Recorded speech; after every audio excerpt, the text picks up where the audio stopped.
on the final seconds of the countdown. T-minus 15 seconds. 10, 9, 8, 7, 6, 5, 4, 3, 2, 1, 0. Ignition, and we have liftoff.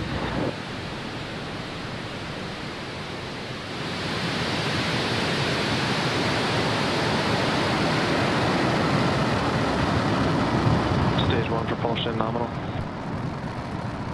Vehicle's pitching downrange.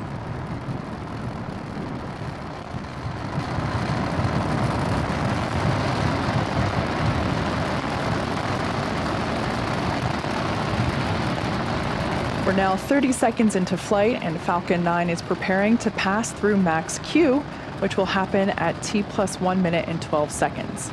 For those of you that might be unfamiliar with this term, max Q is when the vehicle will experience the greatest amount of dynamic pressure. Call out there that everything is looking nominal for first stage. To prepare for max Q, we throttle the engines down and then back up about 20 seconds later. And this helps ensure that we keep those dynamic pressures below a certain level. Falcon 9 is supersonic. So there we heard the call out that the vehicle is now going faster than the speed of sound.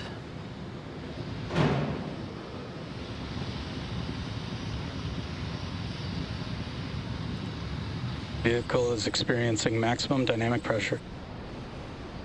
So there we heard the call out that the vehicle is passing through max Q. Again, that's the moment in which the vehicle experiences the greatest amount of dynamic pressure, greatest amount that it'll see throughout flight. Now in just a few seconds, we'll hear the call out that MVAC chill has begun. Just like we did on the M1D engines for first stage, we open the pre-valves between the propellant tanks and the turbopumps, allow some of that super chilled liquid oxygen to cool down the turbopump hardware. There we go, so MVAC chill has begun. So that super chilled liquid oxygen is flowing through the turbopumps, allowing them to cool off prior to full flow of propellant. Everything is looking good with stage 1 trajectory. Coming up, we're going to have 3 events happening in quick succession. We're going to have main engine cutoff, followed by stage separation and SES1, or second engine start 1.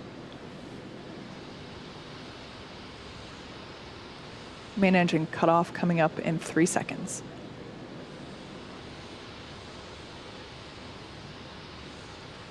And MECO. Stage separation confirmed. All right, there on your screen we have confirmation of stage separation as well as MVAC ignition. Good, MVAC ignition.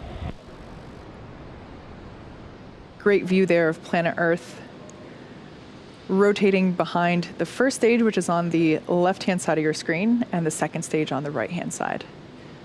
So on the left-hand side, we can see those grid fins beginning to deploy into the landing position. Those grid fins will be utilized to help steer Falcon 9 for a precise landing on our drone ship, which, like I mentioned earlier, is positioned a couple hundred miles. Nominal trajectory. Nominal trajectory there for Falcon 9. As I said, those grid fins will be utilized to help guide and steer the booster back to the drone ship. Bearing separation confirmed. And confirmation that there you saw it on your screen, the 2 fairing halves have separated, exposing the SXM-7 satellite.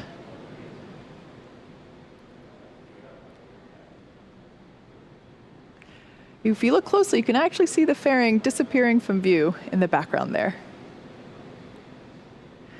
Currently at T plus 4 minutes and 3 seconds into flight, and we're performing the first of 2 planned MVAC burns. At stage separation, the first stage's velocity is about 2,200 meters per second, or 5,000 meters per hour, pretty fast. Once the first and second stages separate, that first stage is actually still moving at such a high velocity that it continues to raise its altitude as it coasts for a couple of minutes prior to starting its downward return back to Earth. Acquisition of signal, Bermuda. The next major milestone that we'll be able to see will be that first stage entry burn. For the entry burn, we relight the center engine, which we call E9, and then partway through the transition back through the Earth's atmosphere, we relight two more Merlin M1D engines, E1 and E5, to give us a total of 3 M1Ds, helping to slow the vehicle down as it passes back into the Earth's atmosphere. We're expecting that entry burn to begin in about 1 minute.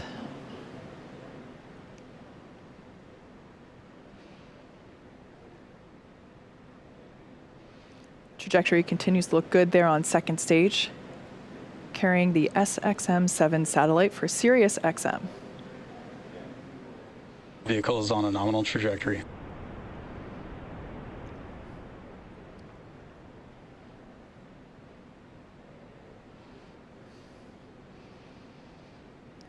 Gorgeous views of first stage as it has now reoriented itself,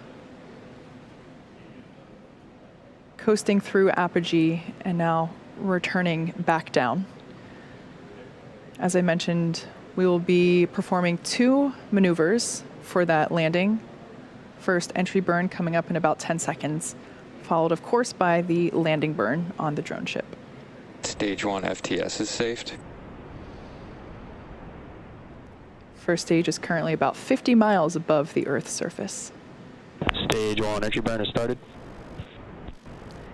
There we can see that the entry burn has begun on the left-hand side of your screen for that first stage re-entry. Again, we start by igniting the center engine first and then reignite 2 more engines to give us a total of 3 engines, allowing us to slow the vehicle down as it re-enters the Earth's atmosphere. Entry burn, shut down. And shutdown of those 3 engines for entry burn.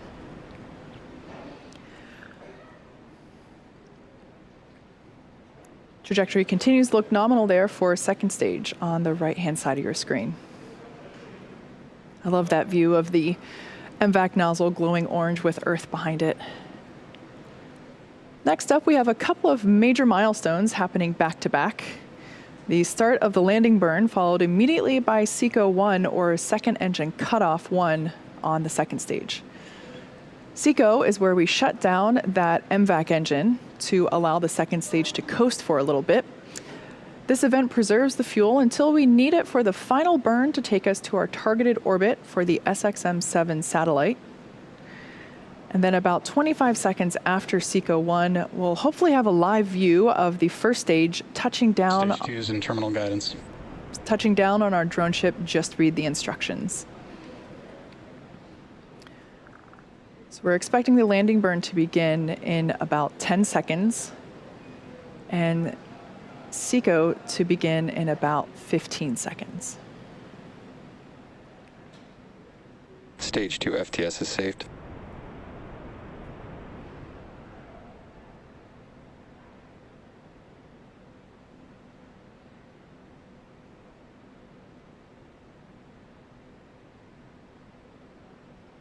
Everything continued to looking nominal. And there we heard the call out of SECO. And tuning in for that landing on the left-hand side. Hopefully we stick it. Looks like we lost the feed there. We'll try to bring that back to you whenever we have the opportunity. But we did hear the call out that we have good orbit for the second stage. So nominal orbital insertion.